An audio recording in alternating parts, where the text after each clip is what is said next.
شروع اللہ کا نام لے کر جو بڑا مہربان نہایت رحم والا ہے۔ اور مشرق اور مغرب سب اللہ ہی کا ہے، تو جدھر بھی تم رخ کرو ادھر ہی اللہ کی ذات ہے۔ بے شک اللہ صاحب وسعت ہے، باخبر ہے۔ اور یہ لوگ اس بات کے قائل ہیں کہ اللہ اولاد رکھتا ہے۔ نہیں، وہ پاک ہے، بلکہ جو کچھ آسمانوں اور زمین میں ہے سب اسی کا ہے اور سب اس کے فرما بردار ہیں۔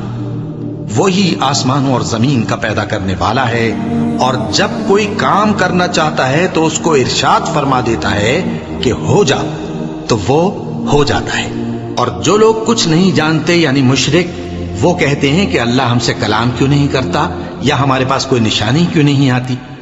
اسی طرح جو لوگ ان سے پہلے تھے وہ بھی انہی کسی باتیں کیا کرتے تھے۔ ان لوگوں کے دل آپس میں ملتے جلتے ہیں۔ جو لوگ صاحب یقین ہیں ان کے سمجھانے کے لیے ہم نے نشانیاں بیان کر دی ہیں۔ اے پیغمبر، ہم نے تم کو سچائی کے ساتھ خوشخبری سنانے والا اور ڈرانے والا بنا کر بھیجا ہے۔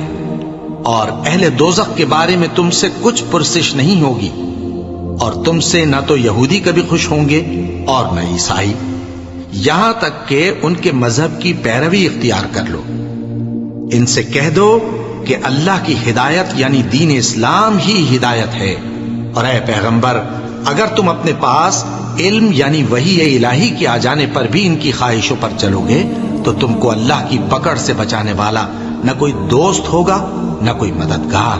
جن لوگوں کو ہم نے کتاب عنایت کی ہے وہ اس کو ایسا پڑھتے ہیں جیسا اس کے پڑھنے کا حق ہے، یہی لوگ اس پر ایمان رکھتے ہیں، اور جو اس کو نہیں مانتے وہی خسارہ پانے والے ہیں۔ اے بنی اسرائیل، میرے وہ احسان یاد کرو جو میں نے تم پر کیے، اور یہ کہ میں نے تم کو اہل عالم پر فضیلت بخشی۔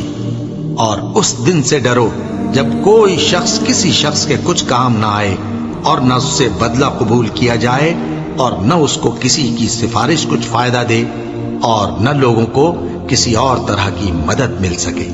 اور جب ابراہیم کی اس کے پروردگار نے چند باتوں میں آزمائش کی تو وہ ان میں پورے اترے۔ فرمایا کہ میں تم کو لوگوں کا پیشوا بناؤں گا۔ انہوں نے کہا کہ پروردگار، میری اولاد میں سے بھی پیشوا بنائیو۔ فرمایا کہ میرا قول و قرار ظالموں کے لیے نہیں ہوا کرتا۔ اور جب ہم نے خانہ کعبہ کو لوگوں کے لیے جمع ہونے اور امن پانے کی جگہ مقرر کیا، اور حکم دیا کہ جس مقام پر ابراہیم کھڑے ہوتے تھے اس کو نماز کی جگہ بنا لو، اور ابراہیم اور اسماعیل کو حکم بھیجا کہ طواف کرنے والوں اور اعتکاف کرنے والوں اور رکوع کرنے والوں اور سجدہ کرنے والوں کے لیے میرے گھر کو پاک صاف رکھا کرو۔